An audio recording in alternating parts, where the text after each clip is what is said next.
Hong Kong நகரின் அடுக்குமாடி குடியிருப்பில் ஏற்பட்ட தீ விபத்தில் சிக்கி உயிரிழந்தோரின் எண்ணிக்கை 75ஆக அதிகரித்துள்ளது.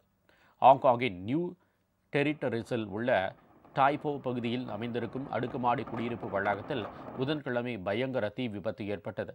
இந்த தீ விபத்தில் இதுவரை 75 பேர் உயிரிழந்துள்ளனர். 300க்கும் அதிகமானோரை காணவில்லை என்று முதற்கட்ட தகவல்கள் தெரிவிக்கின்றன.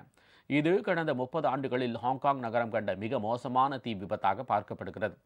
32 மாடிகளை கொண்ட ஒரு கட்டடத்தின் புதுப்பித்தல் பணிக்காக அதன் வெளிப்புறத்தில் மூங்கில் சாரம் அமைக்கப்பட்டிருந்தது. அந்த சாரத்தில் ஏற்பட்ட தீ பலத்த காற்று காரணமாக அசுர வேகத்தில் அங்கிருந்து 7 கட்டடங்களுக்கு பரவியுள்ளது.